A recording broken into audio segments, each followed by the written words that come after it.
নমস্কাৰ, প্ৰভাত বৰা ইউটিউব চেনেললৈ সকলোকে স্বাগতম। আজি এটা বিশেষ সুখবৰ লৈ পেলাই এই ভিডিঅ'টো বনাইছোঁ। এই সুখবৰটো হৈছে অসমত আকৌ অনুষ্ঠিত হ'ব টেট।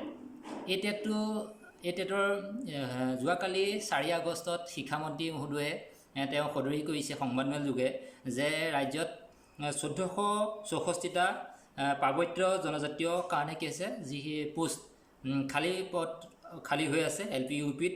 সেই পোষ্টখিনি কেইবাবাৰো বিজ্ঞাপন প্ৰকাশ পোৱাৰ পিছতো বাৰে বাৰে কি হৈছে খালী হৈ ৰৈছে। গতিকে তেওঁলোকে কেবিনেটে সিদ্ধান্ত লৈছে যি 1464টা পদ আছে ST হিলছৰ পাৰ্বত্য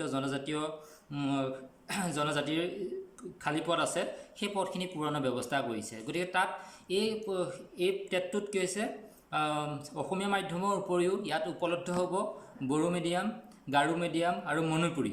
এই 4টা কাৰণেও কি হৈছে তাত অনুষ্ঠিত কৰিব। গতিকে সংবাদমেলত ডক্টৰ ৰণোজ পেগু ডাঙৰীয়া কি কৈছিলে তেওঁ ভাষ্য চাওঁ আহক।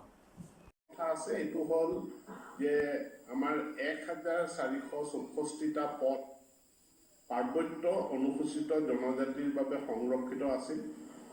এই পদকেইটাত ইয়াৰ আগতে অনুষ্ঠিত হোৱা নিযুক্তিৰ প্ৰক্ৰিয়াত কোনো প্ৰাৰ্থী ওলোৱা নাছিল।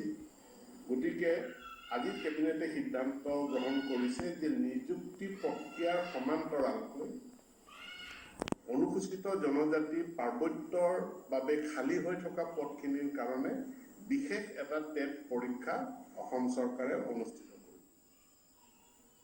পাৰ্বত্য জনজাতিৰ কাৰণে এই বিশেষ টেট পৰীক্ষাৰ উপৰিও বড়ো মাধ্যম, গাৰো মাধ্যম আৰু মণিপুৰী মাধ্যমৰ কাৰণেও বিশেষ টেট পৰীক্ষা অসম চৰকাৰে অনুষ্ঠিত কৰিব। এতেকে খুব সোনকালে অহা 1 ছেপ্টেম্বৰৰ পৰা এই 22,921টা শিক্ষা বিভাগৰ পদ পূৰণ কৰাৰ প্ৰক্ৰিয়া ইয়াৰ বিজ্ঞাপন প্ৰকাশকে ধৰি সকলোখিনি প্ৰক্ৰিয়া খুব 1 ছেপ্টেম্বৰৰ পৰাই আৰম্ভ হৈ যাব। কিবা প্ৰশ্ন থাকিলে সুধিব পাৰে।